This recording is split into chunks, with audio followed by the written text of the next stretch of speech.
Yang kami hormati pimpinan sidang dan segenap peserta sidang Sinode AM ke-26.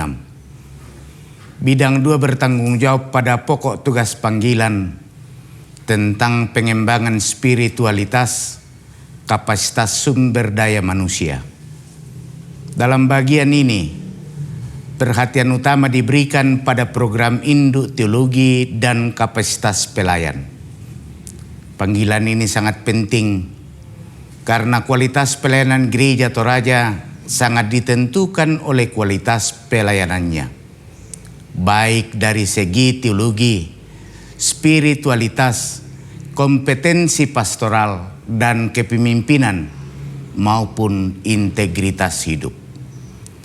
Selama periode 2021-2026, Institut Teologi Gereja Toraja menjalankan beberapa program prioritas, antara lain penyiapan calon pendeta Gereja Toraja, pengembangan kapasitas pendeta, studi berdasarkan penugasan sidang Sinode AM dan rapat kerja, sinergi dengan institusi pendidikan tinggi Gereja Toraja, serta penyusunan sistem penyebaran dan mutasi pendeta. Dalam proses penerimaan calon proponen, Badan Pekerja Sinode Gereja Toraja bersama Institut Teologi Gereja Toraja mempertimbangkan kebutuhan pelayanan jemaat dan kekuatan dana pindan Sangulele. Selama periode ini diterima 245 proponen dari 7 angkatan melalui 5 kali seleksi yang menekankan objektivitas dan keterbukaan. Saat ini, sebagian proponen masih berada dalam tahap penyiapan.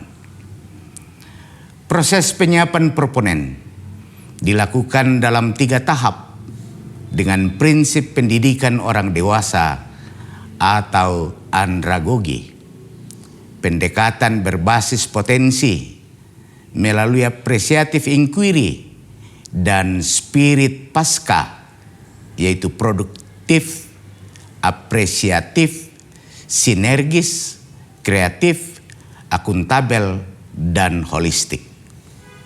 Selain penyiapan proponen, perhatian juga diberikan pada pengembangan kapasitas mentor, mutasi pendeta, peningkatan kapasitas pendeta, kapasitas pastoral, studi lanjut, dan optimalisasi bidang penelitian.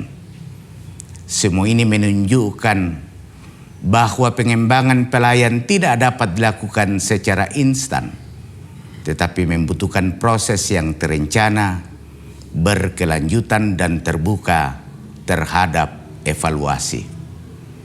Namun demikian, tantangan tetap ada.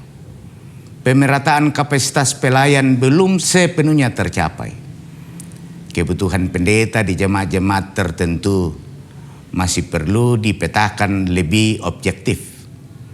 Selain kemampuan akademik dan teknis, pembinaan karakter dan keteladanan pelayan perlu terus diteguhkan. Ke depan, bidang 2 menegaskan perlunya penguatan sistem kaderisasi pelayan, peningkatan kualitas penyiapan proponen, pembaruan kurikulum pembinaan pendeta, serta riset teologis yang menjawab pergumulan Gereja Toraja. Harapan kita, setiap pelayan tidak hanya cakap mengajar, tetapi juga harus rendah hati, berintegritas, dan sungguh-sungguh menjadi gembala yang baik bagi jemaat untuk kemuliaan Tuhan.